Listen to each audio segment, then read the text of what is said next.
Hi guys, c'est parti pour la review de l'épisode 2 de la saison 10 de The Walking Dead avec un épisode dédié aux chuchoteurs. Alors c'est un épisode que j'ai trouvé à la fois très intéressant sur le fond, mais c'est vrai que sur la forme, franchement j'attendais peut-être plus parce que ça faisait déjà un moment que je savais qu'il y aurait un épisode dédié aux chuchoteurs et notamment avec un flashback qui nous donnerait des réponses à nos questions. Après le problème c'est qu'effectivement j'ai pas eu des réponses à toutes mes questions et je trouve qu'il manquait un petit peu de spectaculaire parce qu'on parle quand même des chuchoteurs. Les chuchoteurs sont quand même très cruels, et notamment dans le comics, on a quand même la chair de poule et tout ça. Et là, effectivement, dans le premier épisode, on a eu toute cette tension par rapport aux chuchoteurs, le fait qu'ils pouvaient revenir. On a encore dans notre tête ce qui s'est passé dans l'épisode 15 de la saison 9. Alors, je vais peut-être être un petit peu maso sur les bords, mais il manquait peut-être une petite dose supplémentaire de cruauté, parce qu'effectivement, bon, Gamma qui tue sa sœur,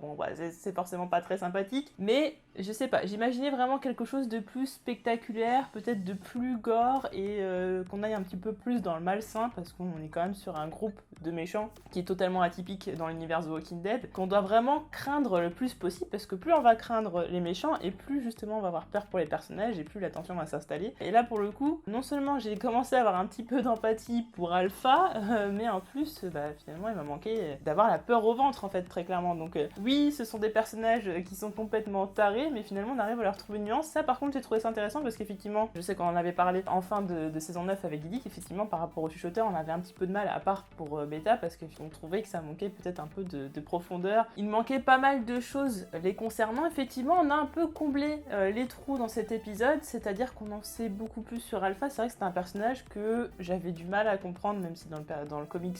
j'avais totalement compris le personnage, il n'y avait aucun problème, mais c'est vrai que j'avais encore dans ma tête le personnage du comics, et le fait qu'elle soit un petit peu différente, ça me posait un peu problème, qu'elle s'éloignait beaucoup trop de ce que j'aimais dans le personnage du comics. Et là pour le coup on recolle totalement les morceaux avec le comics, j'apprécie énormément ça. On va même beaucoup plus loin, parce qu'effectivement on n'a pas de flashback, on n'a pas de backstory sur les chuchoteurs dans le comics, et donc c'est une première, c'est inédit. Forcément c'était un épisode que j'allais regarder avec grande attention. Donc je vais commencer avec la timeline d'il y a 7 ans. Alors effectivement on se rend compte qu'Alpha et Lydia avaient l'habitude de marcher parmi les rôdeurs couverts de sang de rôdeurs depuis longtemps, c'est-à-dire depuis au moins il y a 7 ans. Donc c'est une habitude qu'elle a finalement perpétuée avec les chuchoteurs, ça de toute façon on s'en était bien rendu compte, mais effectivement c'est elle qui est l'initiatrice de ça. Elle va faire donc la rencontre de Beta dans un lieu qui n'est pas anodin, puisqu'effectivement il s'agit d'un hôpital psychiatrique, et c'est là toute l'ironie de l'épisode et de la situation, parce que ce sont des grands malades, je veux dire, ils sont totalement dépeints avec quand même un minimum d'humanité, mais ce sont des humains qui sont quand même complètement tarés. Enfin voilà, ils ont clairement un truc qui débloque, et même par leurs différents dialogues, justement quand Beta dit oui tu es différente, et que Alpha dit oui nous sommes pareils, nous avons des démons, nous avons été faits pour ce monde, etc. On comprend très bien que même eux savent qu'ils ne sont pas comme les autres, et qu'il y a quelque chose effectivement dans leur tête qui ne se passe pas de la même façon que chez les autres personnes entre guillemets normales. Donc ce sont des personnages qui sont quand même conscients de leurs différences, et effectivement ça va en faire leur force, puisqu'ils vont constituer un groupe de personnes qui vont se reconnaître dans leur état d'esprit. Effectivement on se retrouve avec deux personnages qui ont un état d'esprit similaire, donc effectivement ils ont quand même eu de la chance de se rencontrer, et ils se rencontrent donc dans un hôpital psychiatrique qui est quand même fait pour soigner justement les pathologies psychologiques, les maladies psychologiques et tout un tas de problématiques. Forcément depuis l'Apocalypse, toutes les personnes qui ont des problèmes psychologiques ne sont plus soignées, et donc se retrouvent dans la nature. Et donc là on a toute l'ironie de la chose, deux personnes qui sont entre guillemets malades qui se retrouvent à prendre possession des lieux d'un ancien hôpital psychiatrique. J'ai beaucoup aimé cette ironie. Nous rencontrons donc Beta déjà masquée. On ne verra pas son visage avant longtemps, en tout cas Angela Kang a dit qu'on verrait un jour son visage et que ça donnerait lieu à une révélation assez glauque, assez bizarre. Dans le comics on a fini par voir son visage à un moment donné, mais c'est passé pas mal de temps, et le truc c'est que pendant longtemps on savait pas à quoi il ressemblait. Là comme c'est un acteur, on sait déjà à quoi il ressemble, mais effectivement apparemment il y a quand même quelque chose qui cache sous son masque, donc je suis quand même pas mal intriguée par rapport à ça, et ça conserve un peu le mystère, ça donne un petit côté encore plus monstrueux au personnage, parce que justement dans cet épisode c'est très récurrent, on parle de monstres, ce sont des monstres, je suis la fin du monde, etc. Donc il y a vraiment un côté, ils savent ils savent qu'ils apportent quelque chose quand même de mal, qu'ils apportent la fin du monde tel qu'ils l'ont connu, c'est-à-dire que eux s'adaptent totalement à la fin du monde et arrivent à survivre. C'est vrai que Alpha il fait référence un petit peu dans cet épisode, mais on parle vraiment beaucoup plus dans le comics, le fait que effectivement pour elle la civilisation est morte et que maintenant tous les humains doivent revenir à leur état d'origine, à l'état primitif. Ils ne portent plus donc de nom, mais voilà, ils vont quand même se donner des lettres quand même pour se reconnaître, et c'est intéressant parce qu'on va découvrir comment est né le nom Beta et comment est né le nom Alpha. D'ailleurs ça c'est intéressant parce qu'Alpha va directement se positionner au-dessus de Beta sans que Beta n'y voit aucun inconvénient, ce qui peut effectivement poser certaines questions étant donné que Beta est déjà beaucoup plus imposant physiquement, il est assez monstrueux et tout ça. Par la suite on comprend peut-être qu'il est plus mauvais qu'Alpha, mais au final au début la relation était pas du tout pareille. C'est ça que j'aime bien, c'est que justement entre les deux timelines on a une espèce de parallèle entre les deux, parce qu'au début c'était plutôt Alpha qui avait l'ascendant sur Beta, c'était plutôt elle sa mauvaise conscience, c'était elle qui lui disait de la rejoindre, celle qui lui montre effectivement qu'elle peut mettre du sang de rôdeur pour marcher parmi les rôdeurs, ce genre de choses. Et par la suite on comprend que c'est plutôt Beta qui va de sa mauvaise conscience et qui va justement la recadrer quand elle va vouloir être un peu trop sentimentale et qui est une faiblesse chez les chuchoteurs. Je trouve que c'était intéressant, et notamment par rapport à la transition, mais j'en parlerai un petit peu plus tard, notamment lorsque Beta va un peu s'énerver, qu'Alpha va péter un câble, etc. Il y aura vraiment un parallèle entre les deux timelines, et c'est intéressant de voir justement l'évolution de cette relation. Mais justement on est sur deux personnages qui se comprennent avec peu de mots, parce qu'au final il n'y a pas tellement de dialogue que ça, mais ils se comprennent par peu de phrases, ils se comprennent par des actes. Alpha va même dire qu'elle aime tuer avec lui, enfin, c'est complètement surréaliste. Voilà, c'est pas ils sont en train de faire du ping-pong, du mini-golf ou quelque chose comme ça, non, c'est ils aiment tuer ensemble, voilà, c'est le genre de truc qu'un humain normal ne dirait pas, voilà, tout simplement. On est donc sur la naissance d'un duo qui est totalement malsain et qui justement se complète beaucoup. Ils ont les mêmes idées et Beta va adhérer au fur et à mesure à tout ce que va lui expliquer Alpha, et Alpha avait déjà ses idées. De toute façon on avait déjà vu le flashback avec Lydia, même si effectivement il y a des parties qui avaient été modifiées parce qu'elle avait raconté des choses qui étaient fausses à Lydia, mais globalement on a le cadre principal, c'est-à-dire qu'Alpha était déjà cinglé à ce moment-là, c'est-à-dire que c'est une personne qui devait déjà avoir des problèmes psychologiques avant l'apocalypse, et l'apocalypse a été le parfait prétexte pour se laisser aller à ses pulsions primitives, j'ai envie de dire, c'est-à-dire le meurtre, c'est-à-dire vivre comme un animal, etc., former une meute, ce genre de choses. Et donc chose importante, c'est qu'elle va emmener sa fille dans ce délire-là, et sa fille, elle doit pour elle, à tout prix, être forte, et pour être forte, elle doit forcément lui ressembler, elle ne doit pas trop avoir d'émotions. C'est intéressant de par le fait qu'on apprenne un peu plus de la relation entre Alpha et Beta, comment ils se sont rencontrés, mais il y a aussi, et c'est très important, la relation qu'il y a avec Lydia, et qui peut potentiellement mener le personnage à sa perte, parce que on comprend, et on l'a déjà compris déjà depuis pas mal de temps, qu'effectivement c'est une faiblesse chez le shooter, l'amour. Et le problème, c'est que Alpha aime profondément sa fille, elle s'inquiète pour elle, elle fait tout pour la protéger. D'ailleurs, ce qui est intéressant, et je pense que c'est une phrase qu'on doit retenir pour la suite de la saison 10, c'est le fait qu'elle dise, premièrement, il faudra me tuer, et deuxièmement, il faudra aussi tuer ma fille parce que je ne partirai pas de ce monde sans elle. Donc voilà, ça veut dire quand même beaucoup de choses, et je pense que ça, c'est toujours effectivement valable, le fait qu'elle ne se voit pas quitter ce monde sans sa fille. Donc sa fille est tout pour elle, c'est son bébé, c'est sa fille, comme elle le dit d'ailleurs dans la timeline présente. Il y a une relation très bizarre, et notamment alors, la scène du bain, elle est en train de la laver et tout ça, c'est une façon de faire qui est un peu dérangeante, mais dans le bon sens du terme. C'est-à-dire visuellement c'est intéressant de voir le personnage, comment il est dérangé. D'ailleurs Samantha Morton, je trouve, fait un très bon travail. J'ai du mal toujours avec sa façon de parler, mais en soi elle fait bien le personnage dérangé, c'est-à-dire que par rapport au personnage dérangé ça colle tout à fait. Donc on a Lydia qui dit que finalement elle ne veut plus donc son lapin, et son lapin ça représente totalement son innocence d'enfant, c'est-à-dire que c'est une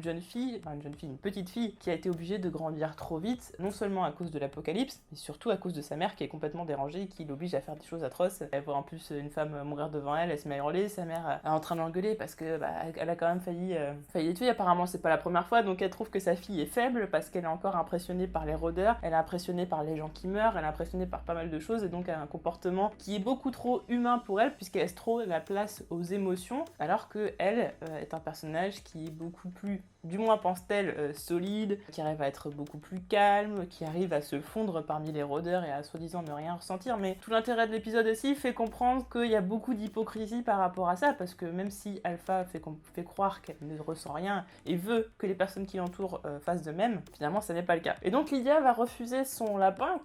elle refuse donc son innocence parce qu'elle veut justement se débarrasser de son innocence, de ses émotions, de son côté humain, pour ressembler le plus à sa mère, d'autant plus que sa mère après lui dit écoute, de toute façon si t'es pas comme moi, je vais devoir t'abandonner. Et là, ça va provoquer un électrochoc chez Lydia qui va complètement essayer d'adhérer à l'idéologie de sa mère, à justement à imiter sa mère, à se comporter comme elle. Et c'est comme ça qu'on comprend qu'effectivement, elle a fait partie des chuchoteurs vraiment à fond. Enfin, du moins, même si elle avait quand même toute sa part d'humanité, elle l'a quand même mise de côté pendant très longtemps parce qu'elle avait peur d'être abandonnée par sa mère. Et à côté, sa mère avait totalement peur d'abandonner sa fille ou que sa fille s'éloigne d'elle. Et c'était quelque chose quand même qui la stressait tout le temps. Et d'ailleurs, le fait qu'Alpha ait gardé le lapin, pour moi, ça signifie qu'effectivement, elle est toujours attachée à ce lien de filiation, à toujours ce côté mère-fille, à cette relation qui est celle de base. C'est-à-dire qu'effectivement, après, bon, elle a entre guillemets transformé en chuchoteuse, Lydia. Mais à la base, c'est une mère et sa fille. Et ça, peu importe ce qui se passera, peu importe même si elle est chuchoteuse, ça reste quand même la mère de Lydia. Lydia est toujours sa fille et justement le fait qu'elle garde son lapin, c'est quelque part pour dire je conserve quand même une part d'humanité, mais je mets cette part d'humanité à l'écart parce qu'il ne faut pas que les autres personnes de mon groupe le sachent, tout simplement parce qu'ils penseraient que c'est un aveu de faiblesse, parce que de toute façon je les ai entraînés dans une doctrine qui fait qu'on n'est pas censé ressentir des émotions puisqu'on est censé se comporter comme des rôdeurs. Alpha et Beta vont avoir très vite conscience que le fait qu'Alpha aime toujours sa fille et en ait toujours quelque chose à faire de sa fille et surtout ne l'ait pas tuée, c'est clairement un aveu d'hypocrisie et un aveu de faiblesse et que ça peut justement provoquer de réels conflits au sein du groupe des chuchoteurs. Ce qui est plus on se rend compte que c'est la même chose chez Beta parce que Beta, pareil, fait comme si rien ne le touchait, mais on voit déjà qu'il a écrit partout sur les murs de l'hôpital psychiatrique, on se rend compte parce qu'effectivement il y a les smileys, il y a marqué « Je suis la fin du monde »,« The end, the end, the end », etc. Il a gardé les photos d'un de ses proches, qui n'a pas réussi d'ailleurs à tuer, c'est-à-dire qu'il est mort, il est devenu rôdeur, mais il n'a pas eu le courage de l'éliminer parce qu'il voulait le conserver près de lui. En cherchant sa fille, Alpha va donc tomber sur des photos, donc on se rend compte effectivement que Beta a enlevé va enlever son visage de partout. Ça nous donne quelques indications sur le passé de Beta et Alpha va en venir à éliminer le proche de Beta et effectivement on découvre par la suite que le t-shirt que porte Beta sous sa veste et son manteau c'est le t-shirt de son proche et que la peau qu'il porte sur lui-même est également la peau de ce proche-ci. Et c'est intéressant parce que encore une fois ce sont des personnages qui disent à tous les autres de ne rien ressentir, limite de sacrifier leurs proches, etc. Mais à côté on a quand même un personnage qui a gardé le lapin de sa fille qui pense tout le temps à sa fille et ça lui fait beaucoup de mal, et à côté on a un autre personnage qui porte la peau et le t-shirt d'un de ses proches qui est donc mort. Donc ils ont toujours gardé un attachement par rapport à certaines personnes, même s'ils font croire qu'ils n'ont aucune émotion, et là c'est toute l'hypocrisie de la chose. Dans la timeline présente, nous allons faire la rencontre de deux sœurs qui font partie du groupe des chuchoteurs, et l'une d'elles, on la connaissait déjà, puisqu'effectivement c'est celle qui a dû abandonner son enfant au rôdeur. Finalement, on se souvient qu'Oni avait sauvé l'enfant, etc. Donc du coup maintenant elle est à l'abri, sain et sauf. Mais c'est une femme qui a donc beaucoup de remords parce qu'elle aime toujours son enfant. Effectivement, être séparée de son enfant, ça a été quelque chose de très difficile, mais ce qui est très important, c'est que c'est Alpha elle-même qui lui a demandé de faire ça et que ça a eu la conséquence derrière de la rendre dépressive et donc en plus d'avoir un comportement beaucoup trop humain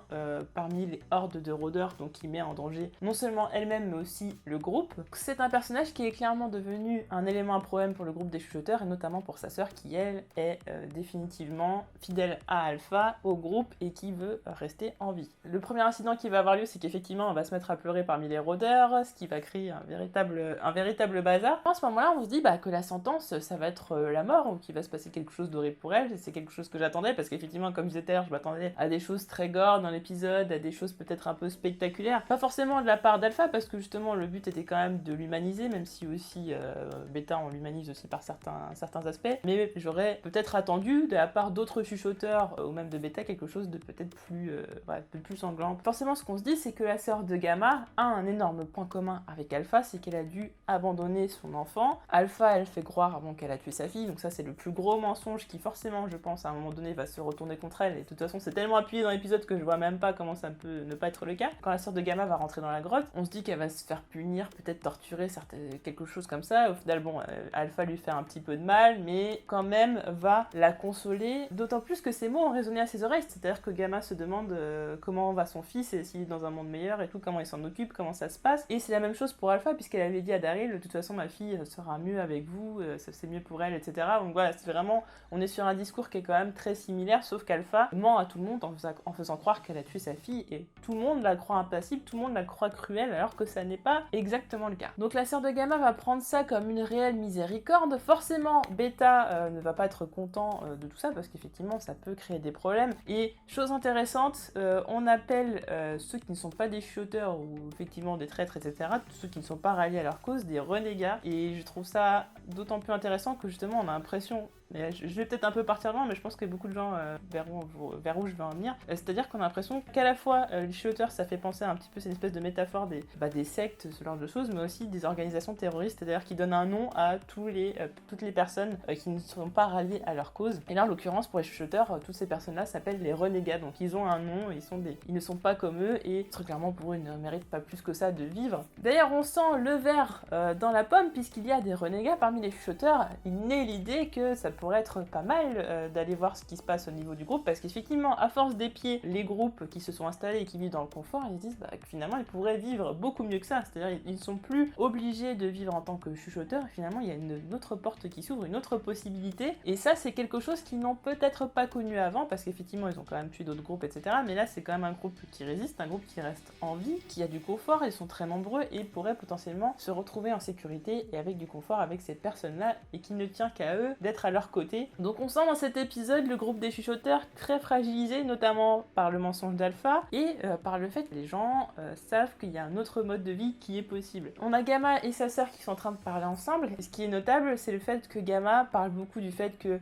Alpha ne pleure pas, elle est calme, elle est forte, etc. Sa sœur aussi dit la même chose. Enfin, il y a cet échange-là, cette image du personnage qui est très puissant, qui est impassible, qui est capable d'être cruel, même avec les personnes de sa famille, parce qu'elles sont en train de dire, quand même, elle a regardé sa fille mourir, elle avait aucune émotion, aucun regret, elle a fait ça sans aucun problème. Donc c'est quelqu'un qui, à la fois, les impressionne, mais à la fois leur fait très peur, et justement, elles se disent, mais si elle est capable de faire ça à sa fille, qu'est-ce qu'elle peut nous faire à nous? Donc il y a une forme de respect qui s'installe par son mensonge qu'elle a installé. Déjà, c'était une figure quand même qui était charismatique de base et qui imposait le respect et tout ça par un tas de choses qu'elle a faites. Mais là encore plus avec le fait qu'elle ait soi-disant tué sa fille. Ça en impose encore plus. Cependant, la sœur de Gamma est humaine et encore une fois, quelque chose va lui rappeler son enfance, c'est-à-dire un rôdeur avec un porte-bébé. Donc là, elle va littéralement se jeter sur Alpha. Donc je m'attendais à ce que de toute façon, sa sœur la tue. Voilà, c'était juste prévisible. Je pense que dans la vidéo de réaction, vous l'avez vu, que j'ai dit 300 fois au moins, elle va tuer sa sœur. Voilà, c'est dommage parce que c'était très prévisible, et en même temps c'est intéressant pour la suite de l'intrigue. Elle jette quand même sa sœur en pâture au rôdeur. Je m'attendais quand même à une mort un peu plus propre de la part de sa sœur, parce que de toute façon elle savait qu'elle était faible et qu'elle ne pourrait pas survivre. Dans tous les cas, il lui arriverait quelque chose, soit les chuchoteurs la tueraient, soit de toute façon elle se retrouverait abandonnée à elle-même, se serait fait tuer par un rôdeur. Dans tous les cas, ça pouvait pas bien finir, je pense, pour elle. Je pense qu'elle préfère que sa sœur meure par sa faute plutôt que de la faute des chuchoteurs, je pense. Après bon, là j'extrapole. C'est un acte qui peut nous faire poser pas mal de questions, notamment par rapport à la suite. Gamma va monter de galon par rapport à cet acte, parce que non seulement il va y avoir une cérémonie, on va lui donner un nom, ce qui semble pas être le cas de tous les chuchoteurs, et ce qui est en tout cas pas son cas, en tout cas une lettre. Et Alpha va avoir beaucoup de respect envers Gamma, justement. C'est pour ça que même si la situation a été complètement chaotique, il y a des gens qui sont morts, bon, des rôdeurs éliminés alors qu'ils en avaient besoin, tout ce qu'elle retient de tout ça, c'est le fait qu'une femme n'a pas hésité à jeter en pâture sa sœur au rôdeur parce qu'il le fallait, parce qu'elle était faible. Et du coup, ça inspire beaucoup Alpha qui, elle, n'a pas été capable de tuer sa fille pour l'intérêt du chuchoteur, pour montrer,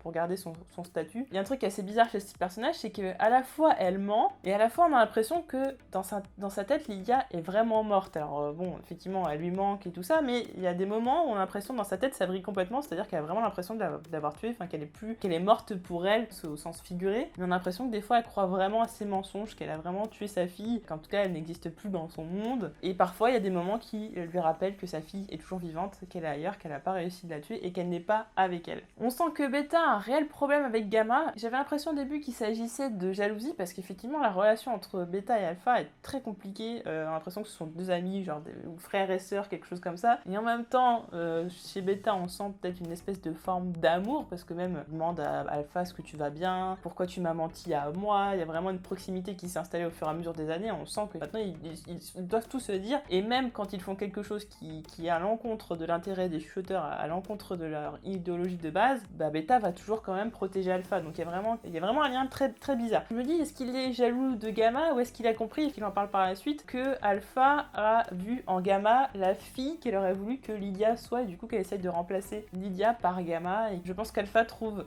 que Gamma est très inspirante parce qu'elle est capable de faire des choses qu'elle n'est pas encore capable de faire et que peut-être elle sera capable de faire par la suite, même si j'en doute complètement. En tout cas, Beta va se rendre compte effectivement du mensonge d'Alpha et contre toute attente va quand même la protéger, c'est-à-dire qu'il pourrait être celui qui la trahirait, son bras droit qui voudrait prendre sa place, mais il n'y a pas tout ça en fait, c'est-à-dire qu'il la conseille tout le temps, c'est-à-dire qu'on se rend compte qu'effectivement Alpha n'est pas le leader aussi solide, aussi puissant qu'on pouvait se l'imaginer, c'est-à-dire que sans Beta, clairement, elle n'est rien, tout comme Beta à la base n'était peut-être pas grand-chose sans Alpha. Ce sont deux personnages qui sont obligés d'être ensemble pour que ça puisse fonctionner dans le groupe des chuchoteurs, et donc effectivement Beta va couvrir le mensonge d'Alpha, mais forcément on peut partir du principe que de toute façon le mensonge se saura, et là la question qui se pose c'est qu'est-ce qu'il adviendra de Gamma, est-ce qu'elle voudra se venger parce qu'elle a dû